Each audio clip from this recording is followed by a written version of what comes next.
دوسری صبح بھی ماحول کشیدہ تھا۔ کوثر اپنے ٹرالر سے نکلی ہی نہیں تھی۔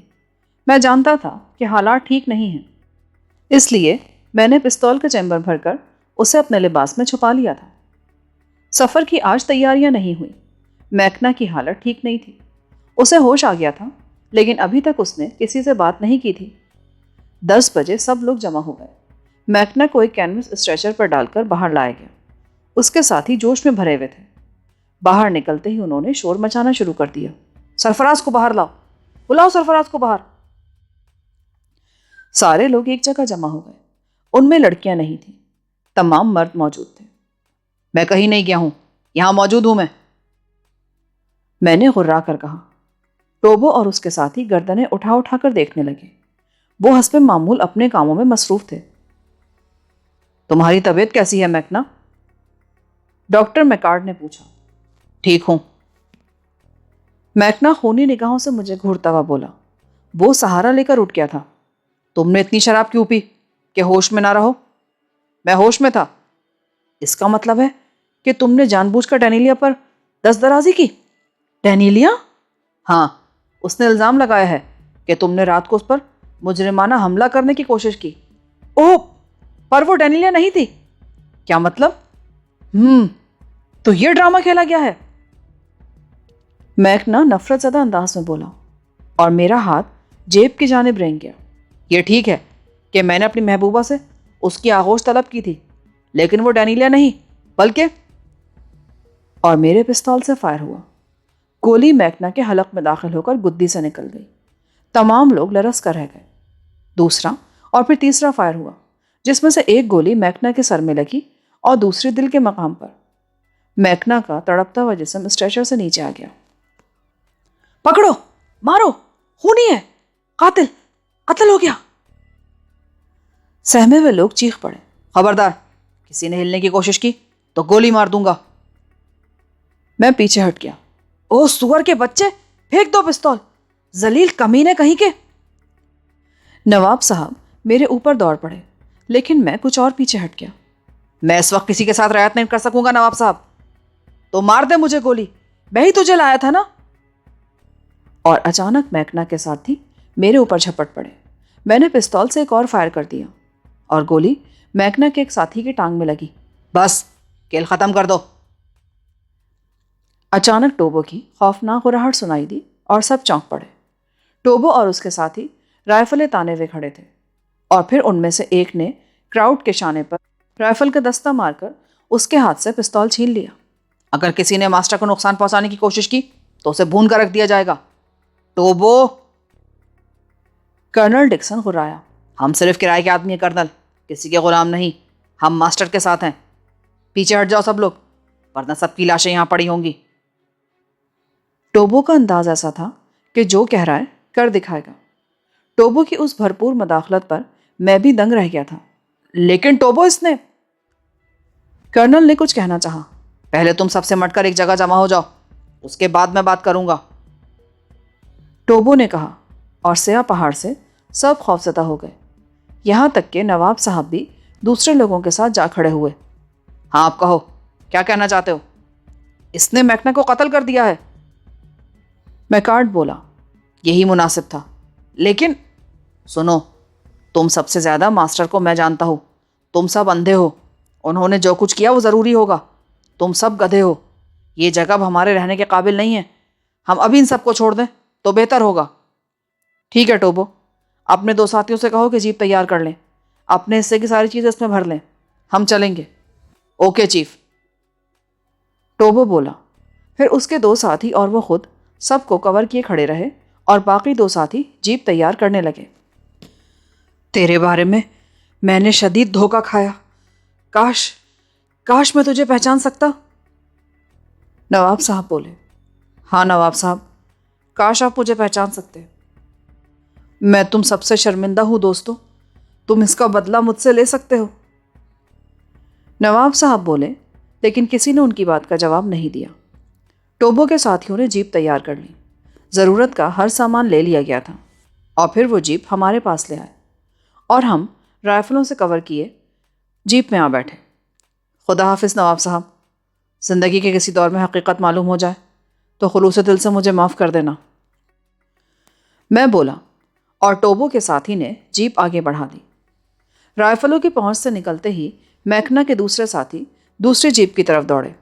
ہم کافی آگے نکل چکے تھے، لیکن بہرحال جیپ اسٹارٹ کر کے وہ ہمارے پیچھے چل پڑے۔ لیکن ٹوبو اور اس کے ساتھی مسکرا رہے تھے، اور پھر انہوں نے رائفلوں سے اندھا دھند فائرنگ شروع کر دی۔ تعاقب کرنے والے جوشیلے ٹھنڈے پڑ گئے۔ پچھلی جیپ رک گئی۔ میں اب بھی ساکت تھا۔ میرا دل رو رہا تھا۔ جو کچھ ہوا ٹھیک نہیں ہوا تھا۔ میں نواب صاحب کو چھوڑنا نہیں چاہتا تھا، لیکن بہرحال اب گنجائش نہیں رہی تھی۔ اور یوں اچانک میری زندگی کا تیسرا سفر شروع ہو گیا تھا۔ کس کس کو چھوڑنے کا غم کرتا، اپنے ہی چھوٹ گئے تھے۔ سارا گھر بار، بھائی بہن، سب کچھ چھوٹ گیا تھا۔ پھر نواب صاحب کا گھرانہ اور دوسرے۔ زندگی یہی ہے، ہر احساس، ہر غم کو فنا کر دینا ضروری ہے، ورنہ وہ زندگی کو چاٹ جاتے ہیں۔ ٹوبو کا ساتھی خاموشی سے ڈرائیو کر رہا تھا۔ کافی دور نکل آنے کے بعد ٹوبو نے پوچھا، ہوا کیا تھا ماسٹر؟ تم نے کو اندازہ نہیں لگایا؟ نہیں، سب کچھ اچانک ہوا تھا۔ پھر تم نے صورتحال کا اندازہ کیسے کیا؟ جب تم نے فائر کیے ہم اسی وقت سمجھ گئے کہ کوئی گڑبڑ ہے، اور چونکہ تم ایک طرف تھے اس لیے ہم رائفلیں نکال لائے۔ تو تمہیں کچھ بھی معلوم نہیں ٹوبو؟ بالکل نہیں ماسٹر۔ پھر تم نے میرا ساتھ کیوں دیا؟ کیونکہ تم ہم میں سے تھے۔ اوہ ٹوبو، میں اس قابل نہیں ہوں۔ تم جو بھی ہو، بس سیاہ نسل سے نہیں ہو۔ کاش تمہاری جلد بھی سیاہ ہوتی، نہ جانے تمہاری سفید چمڑی کے نیچے ہمارے جیسا سادہ دل کہاں سے آ گیا۔ اس بدبخت نے ایک لڑکی کی عزت لوٹنے کی کوشش کی تھی، اور تم نے اسے مارا؟ ہاں۔ کیا برا کیا تھا؟ لیکن دوسرے لوگ تو اس کی طرفداری کر رہے تھے۔ ہاں۔ تب تو غلطی ہوئی ماسٹر، ان میں سے 2-4 کو اور مارنا چاہیے تھا۔ یہ سفید چمڑی والے سالے تو ہوتے ہی بغیرت ہیں۔ مگر ماسٹر، تمہارے ساتھی کو کیا ہو گیا؟ وہ حقیقت سے لا علم تھے۔ اوہ، تو یہ بات ہے۔ بہرحال چھوڑ دو ماسٹر، ہم ان سے علیحدہ رہ کر کام کریں گے۔ دوسروں کی تو مجھے پرواہ نہیں ہے ٹوبو، مگر میرا ساتھی نیک ہے۔ تم کہو تو اسے رات کو اغوا کر لیں گے؟ نہیں، اس کی ضرورت نہیں ہے۔ جو کھو گیا اسے بھول جاؤ۔ گڈ، اور یہی ہمارا فلسفہ ہے ماسٹر۔ ٹھیک ہے ٹوبو، اب بتاؤ آئندہ کیا کیا جائے؟ ہم نیتیکا چلیں گے ماسٹر، جہنم میں جانے دو ان سب کو۔ ہم ہیرے حاصل کریں گے اور پھر واپس چلیں گے۔ اوکے ٹوبو، میں نے بھی خوش دلی سے کہا، اور ہمارا سفر جاری رہا۔ یہ سیاہ چہرے والے واقعی عظیم تھے۔ یوں ہمیں پہلی رات ایک مخصوص حصے میں گزارنی پڑی۔ ٹوبو نے سارے انتظامات مکمل کر لیے تھے۔ کھانے پینے کا بندوبست کیا گیا، اور رات کو ہم جیپ میں ہی لیٹ گئے۔ کل ہم پہاڑی دیوار پار کر لیں گے ماسٹر، اس کے بعد ندی کے کنارے کنارے نیتیکا کا سفر کریں گے۔ ٹھیک ہے ٹوبو، اور کیا تم نے پیٹرول بھی رکھا ہے؟ فکر مت کرو ماسٹر، تمہارے ٹوبو نے سارے انتظامات مکمل کیے ہیں، اور ہم ایسے کمزور تو نہیں کہ کسی جگہ مار کھا جائیں۔ تم عظیم ہو میری جان۔ نہیں ماسٹر، عظیم تو تم ہو جس نے ہمارے دلوں پر قبضہ کیا۔ ٹوبو مسکراتے ہوئے بولا، اور پھر ہم سونے کے لیے لیٹ گئے۔ ٹوبو اور اس کے ساتھی جلدی سو گئے، لیکن مجھے کافی رات گئے تک نیند نہیں آئی۔ دوسری صبح کافی خوشگوار تھی۔ ابتدائی 2 گھنٹے ہتھیاروں کی مشق میں صرف ہوں گے ماسٹر، اس کے بعد ہم سفر کریں گے۔ اوکے۔ پھر ہم نے ہلکا سا ناشتہ کیا، اور اس کے بعد ٹوبو کلہاڑیاں لے کر میدان میں آ گیا۔ اس نے بڑی مہارت سے مجھے کلہاڑی چلانا سکھائی، اور 2 گھنٹے تک ہم نے خوب مشق کی۔ خوشی کی بات یہ ہے ماسٹر کہ جو کچھ تمہیں بتایا جاتا ہے وہ تمہارے ہاتھوں پر نقش ہو جاتا ہے۔ شکریہ ٹوبو، میں نے مسکراتے ہوئے کہا۔ اس کے بعد ہم نے بقیہ ناشتہ کیا اور پھر روانگی کے لیے تیار ہو گئے۔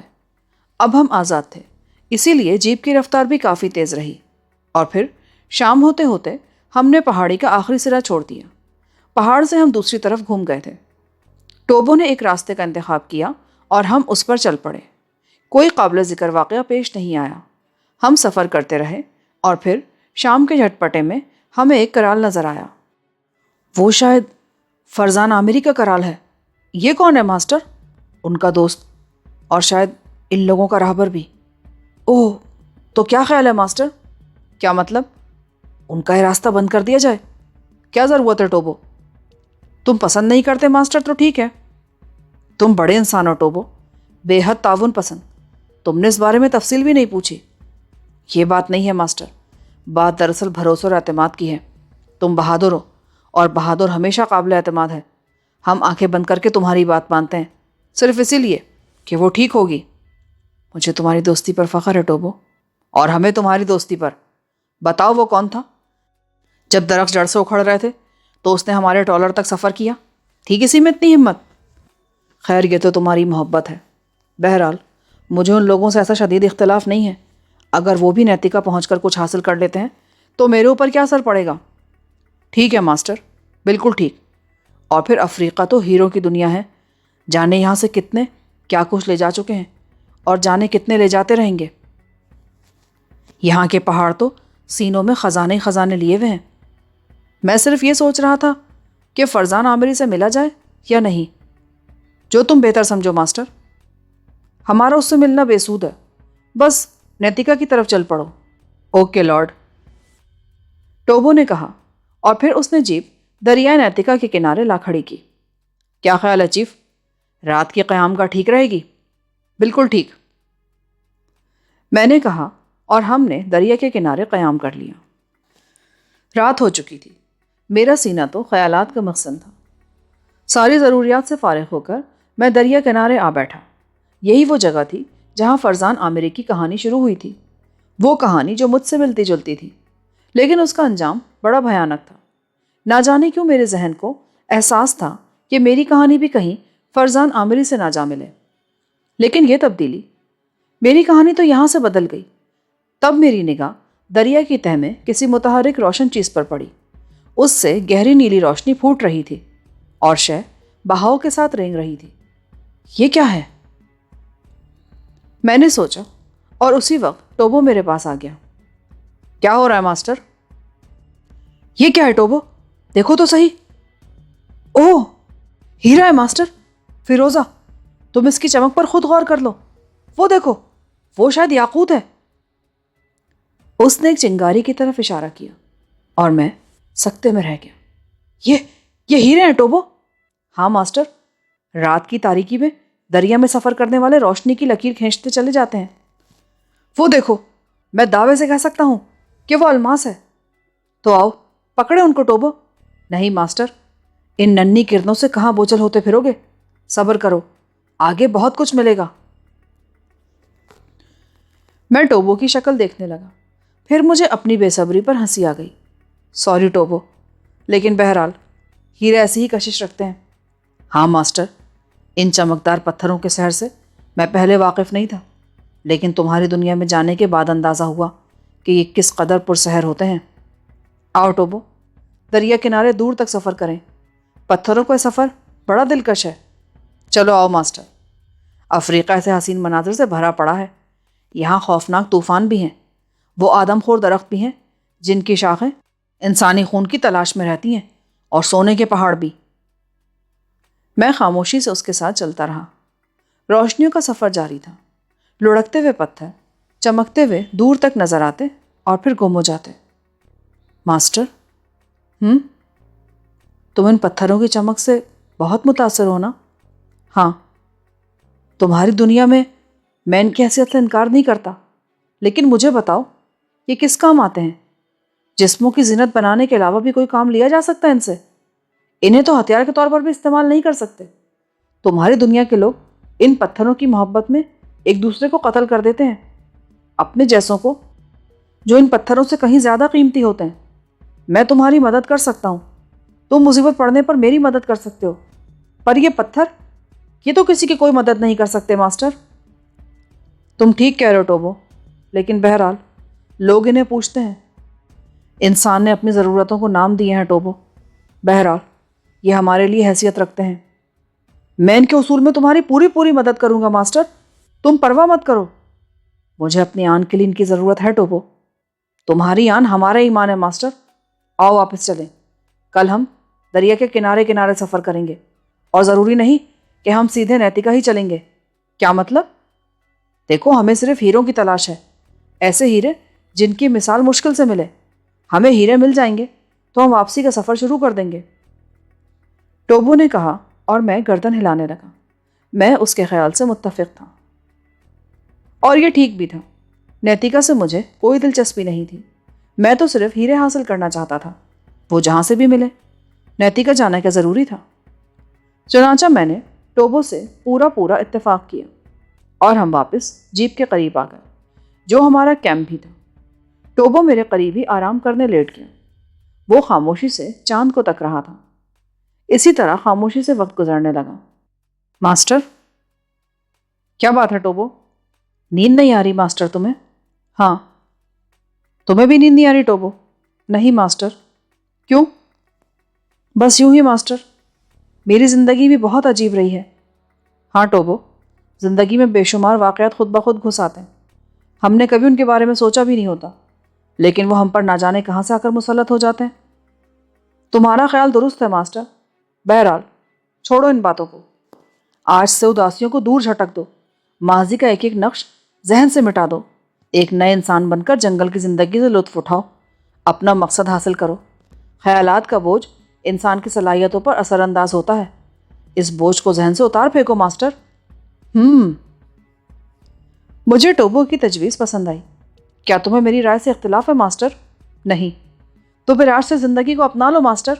اپنا لیا، میں نے جوش سے کہا اور ٹوبو چھلانگ لگا کر اٹھ بیٹھا۔ ہرے! اس نے نعرہ لگایا اور پھر وہ بے تکے انداز میں اچھلنے کودنے لگا، ساتھ ساتھ وہ کچھ گا بھی رہا تھا۔ یقیناً بے وقت کی راگنی تھی، لیکن مجھے ہنسی اس کے ساتھیوں پر آئی جو گہری نیند سو رہے تھے۔ وہ گھبرا کر اٹھے اور پھر اسی گھبرائے ہوئے انداز میں ٹوبو کے ساتھ اچھل کود کرنے لگے۔ میں بھی ان کے ساتھ اچھل کود میں شریک ہو گیا۔ ٹوبو اور اس کے ساتھی خوش ہو گئے اور پھر نہ جانے کب تک ہماری یہ اچھل کود جاری رہی۔ پھر ایک اجنبی وجود نے ہماری اس ترنگ کو توڑ دیا۔ یوں ہی ایک طرف نگاہ اٹھ گئی، تب ایک ہیولا نظر آیا اور ہم چونک پڑے۔ یہ اجنبی ہیولا ہمارے درمیان کہاں سے آ گیا؟ میں نے ٹوبو کے کندھے پر ہاتھ رکھا۔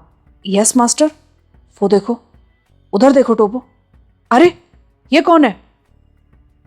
ٹوبو اچھل پڑا، پھر اس نے اتنی پھرتی سے لپک کر رائفل اٹھائی کہ میں حیران رہ گیا۔ ٹوبو کی رائفل کا رخ اس طرف تھا، پھر وہ تیزی سے اس کے قریب پہنچ گیا۔ ہاتھ اوپر اٹھا دو، اس نے رائفل کی نال اجنبی کے سینے پر ٹکاتے ہوئے کہا، اور اجنبی نے دونوں ہاتھ بلند کر دیے۔ میں بھی اس کے پاس پہنچ گیا۔ میں نے غور سے اسے دیکھا۔ آگ کے شعلوں کا عکس اجنبی کے چہرے پر پڑ رہا تھا۔ ایک قابل رحم شکل نظر آئی۔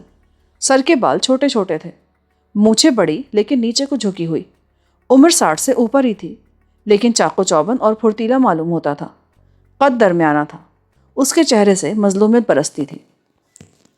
ٹوبو کے ایک ساتھی نے آگے بڑھ کر اس کی تلاشی لی، لیکن اس کے پاس سے ایک شکاری چاقو کے علاوہ اور کچھ برآمد نہیں ہوا۔ اس کے جسم پر شکاری لیکن بوسیدہ لباس تھا، کسی سفید نسل کا باشندہ معلوم ہوتا تھا وہ۔ ہیلو، میں نے اسے مخاطب کیا۔ ہیلو، وہ نحیف آواز میں بولا۔ کون ہو تم؟ Stocker, brown Stocker. خوب، یہاں کیا کر رہے ہو؟ یہاں نہ جانے کیا کیا تلاش کر رہا ہوں، لٹی ہوئی دنیا، کھوئے ہوئے قافلے، جگر کے ٹکڑے، موت، سزا، نہ جانے کیا کیا تلاش کر رہا ہوں میں۔ ٹوبو، رائفل ہٹا لو۔ ٹوبو نے ایک لمحے کی تاخیر نہیں کی، وہ رائفل ہٹا کر پیچھے ہٹ گیا۔ تم افریقی نہیں ہو؟ اسٹوکر نے کہا۔ ہاں، میں افریقی نہیں ہوں، شکاری ہوں، یہی سمجھ لو۔ سونے کی تلاش میں آئے ہو؟ ہاں۔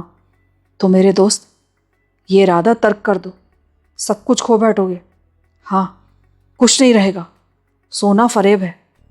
میرا مشورہ ہے، اس خیال کو ذہن سے نکال دو بچے، اپنی دنیا میں لوٹ جاؤ۔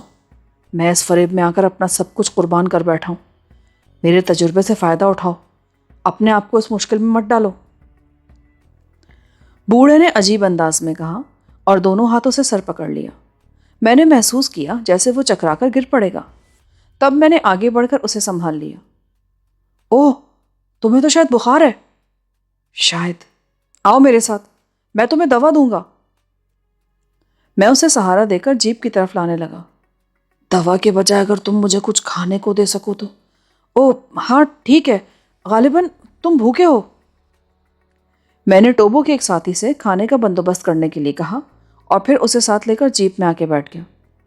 غالباً کہہ رہے ہو دوست، کیا تم اس بات پر یقین کرو گے کہ میں نے اپنے اس شکاری چاقو سے تقریباً 10 روز قبل ایک پہاڑی چوہا شکار کر کے کھایا تھا؟ اس کے بعد مجھے کوئی چیز نہ مل سکی۔ ظاہر ہے یہاں شکار تو بہت ہے، لیکن اسے ہاتھوں سے شکار نہیں کیا جا سکتا۔ اوہ، میں نے گردن ہلائی۔ بہرحال تھوڑی دیر کے بعد اس کے سامنے کھانا پہنچ گیا اور وہ اس پر ٹوٹ پڑا۔ میں اور ٹوبو کے ساتھی اسے دلچسپی سے دیکھتے رہے۔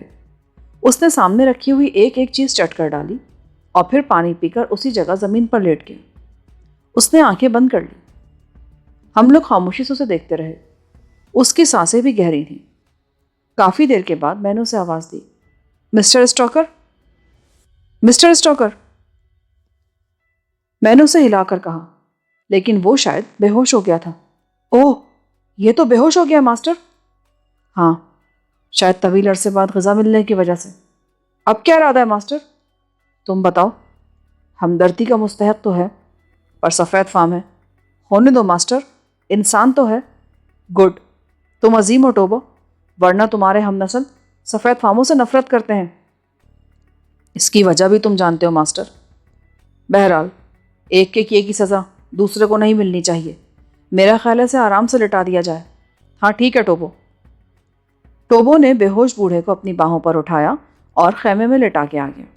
ہم بھی لیٹ گئے۔ صبح ہونے میں زیادہ دیر نہیں تھی۔ دوسرے دن ہم سب بہت دیر سے جاگے۔ ٹوبو کے 2 ساتھی شکار کھیلنے گئے تھے۔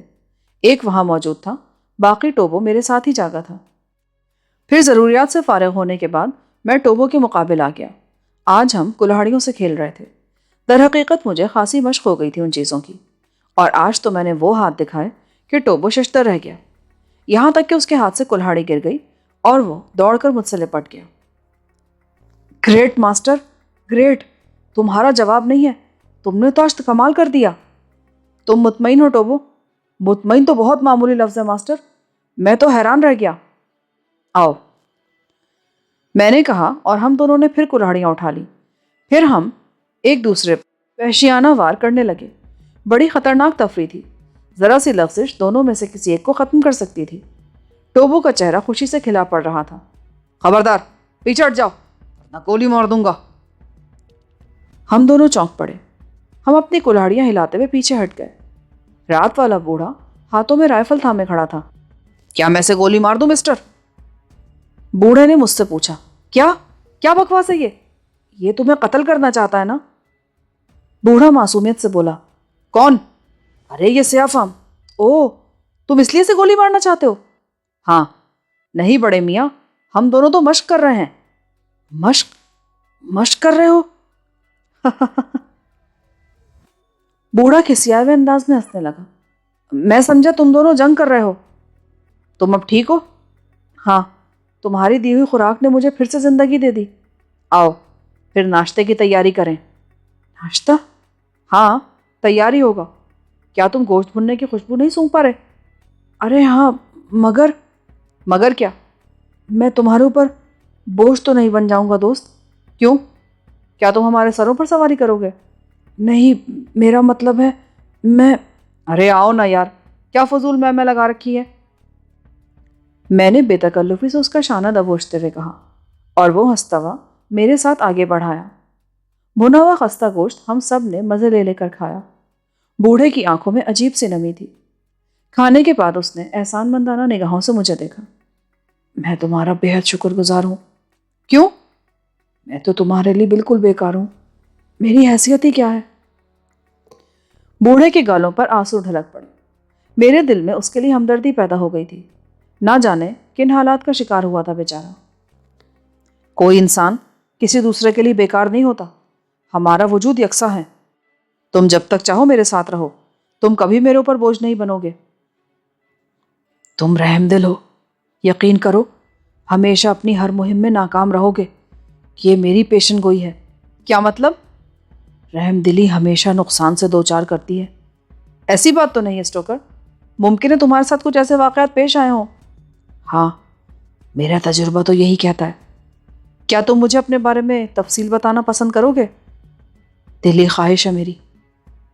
کسی سے تو کہوں، کوئی تو سنے. مجھے تم سے ہمدردی ہے. میرا خیال ہے ٹوبو، ہم سفر کی تیاریاں کریں. راستے میں اسٹاکر سے اس کی کہانی سنیں گے. جیسا تم پسند کرو ماسٹر. وہ لوگ خود بھی بوڑھے کی کہانی سننے میں دلچسپی رکھتے تھے، اسی لیے تیاریاں نہایت تیزی سے کی گئیں اور جیپ دریائے نیتکا کے ساتھ ساتھ چل پڑی. ہم تمہاری کہانی سننے کے منتظر ہیں اسٹاکر. تمہید کہاں سے کروں؟ یوں سمجھ لو میں ڈنمارک کا باشندہ ہوں. ڈاکٹر تھا، پرائیویٹ کلینک کرتا تھا، اچھی خاصی آمدنی تھی. سارے ٹیکس ادا کرنے کے بعد بھی میں عیش و عشرت کی زندگی بسر کر سکتا تھا. لیکن نوجوان سنہرے ڈھیر مجھے بھی عزیز تھے. میں بھی چمکدار پتھروں کا پجاری تھا.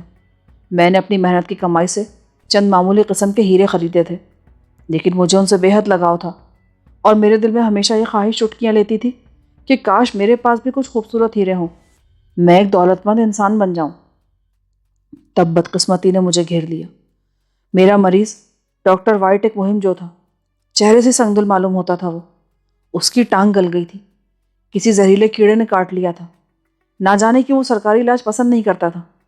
اس نے مجھ سے علاج کرایا اور دوران علاج وہ مجھ سے بہت بے تکلف ہو گیا. اس کی عمر 40 کے قریب تھی. گفتگو بہت اچھی کرتا تھا. دولت کے حصول کے لیے اس نے میرے رجحانات معلوم کیے. پھر ایک رات اس نے مجھے پیشکش کی. اس نے بتایا کہ وہ افریقہ میں ایک مہم پر گیا تھا. اس مہم میں ہیروں کے ایک ذخیرے پر اس کی نگاہ پڑ گئی، لیکن اس سے قبل کہ وہ ذخیرے کے بارے میں اپنے ساتھیوں کو اطلاع دے، اس کی ٹانگ میں کیڑے نے کاٹ لیا. کیڑا اتنا زہریلا اور خطرناک تھا کہ وہ مسلسل 1 ماہ تک بے ہوش رہا اور اس کے ساتھی گھبرا کر اسے واپس لے آئے. اب ٹھیک ہونے کے بعد وہ دوبارہ سفر کا ارادہ رکھتا تھا تاکہ وہ ہیرے حاصل کیے جا سکیں. اس سلسلے میں وہ نئے ساتھی بنانا چاہتا تھا. کیا تم میرے ساتھی بننا پسند کرو گے ڈاکٹر؟ میں؟ کیوں؟ تمہیں ہیروں سے دلچسپی نہیں ہے؟ ہیرے کسے پسند نہیں ہوتے مسٹر وائٹ؟ دولت آسمان سے تو نہیں برستی مسٹر اسٹاکر. وہ تو ٹھیک ہے، لیکن میں تمہیں اپنا ساتھی بنانے کو تیار ہوں. جو ذخیرہ میری نگاہ میں ہے وہ اتنا قیمتی ہے کہ تم اس کا تصور بھی نہیں کر سکتے. اس بار میں زیادہ لوگوں کو ساتھ لے کر نہیں جاؤں گا. میرا خیال ہے 10-15 آدمی میرے ساتھ جائیں. ہم وہ ہیرے برابر تقسیم کر لیں گے. اور تم تصور بھی نہیں کر سکتے ڈاکٹر کہ ہم میں سے ہر ایک کے حصے میں جو ہیرے آئیں گے ان کی قیمت کیا ہوگی. کیا ہوگی؟ تقریباً $6 کروڑ. ایک محتاط اندازہ ہے. ہم میں سے فی کا $10 کروڑ بھی حاصل کر سکتا ہے. میری آنکھیں کھلی کی کھلی رہ گئیں. کیا یہ درست ہے مسٹر وائٹ؟ مجھے جھوٹ سے نفرت ہے. تو اگر میں تمہارے ساتھ چلوں تو میں بھی پوری ایمانداری کے ساتھ. وائٹ نے گلوریا کو دیکھتے ہوئے کہا اور پھر چونک کر بولا، اوہ ڈاکٹر، تم چاہو تو اپنے ساتھ 2 افراد کا اضافہ کر سکتے ہو.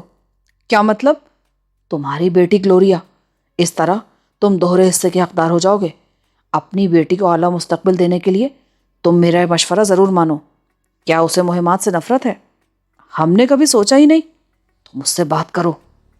اور دوسرے آدمی کی بات بھی کہی تھی تم نے. بھائی تمہاری بیٹی اور ایک آدمی جسے تم پسند کرو، یہ میرا کوٹا ہے. باقی لوگوں کا انتخاب بھی میں اسی طرح کروں گا. اوہ مسٹر وائٹ، اگر آپ اجازت دیں تو میں گلوریا کے منگیتر ایڈورڈ سے بھی بات کر لوں، اگر تمہیں اس پر اعتماد ہو تو. وائٹ نے جواب دیا. پھر وہ چونک کر بولا، کیا کہا تم نے؟ وہ تمہاری بیٹی کا منگیتر ہے؟ ہاں. ٹھیک ہے، کوئی بات نہیں. تم اس سے بات کرو، لیکن اس شرط کے ساتھ کہ وہ پوری رازداری رکھے. میں بات کروں گا، میں نے خوشی سے دھڑکتے دل کے ساتھ کہا. اور پھر میں نے ایڈورڈ سے بات کی. وہ بدبخت، وہ کمینہ تو بے حد لالچی نکلا. فوراً تیار ہو گیا اور میں نے وائٹ سے آمادگی کا اظہار کر دیا. گلوریا البتہ تیار نہیں تھی. اس نے ایڈورڈ کو بھی روکنے کی کوشش کی. اس نے کہا کہ یہ پرخطر زندگی اسے پسند نہیں ہے. اسے غربت پسند ہے، لیکن سکون کے ساتھ. لیکن مجھ سے زیادہ ایڈورڈ نے اسے مجبور کیا. اسے حسین زندگی کے سبز باغ دکھائے، شادی کے بعد کی حسین زندگی کے حسین سپنے دکھائے. باپ اور منگیتر نے اسے اس قدر مجبور کیا کہ وہ خاموش ہو گئی، پر وہ دل سے تیار نہیں تھی. بہرحال میں نے وائٹ کا بڑی لگن سے علاج کیا اور اس کی ٹانگ بالکل ٹھیک ہو گئی۔ تب وہ تیاریوں میں مصروف ہو گیا اور بالآخر تیاریاں مکمل کر کے ہم چل پڑے۔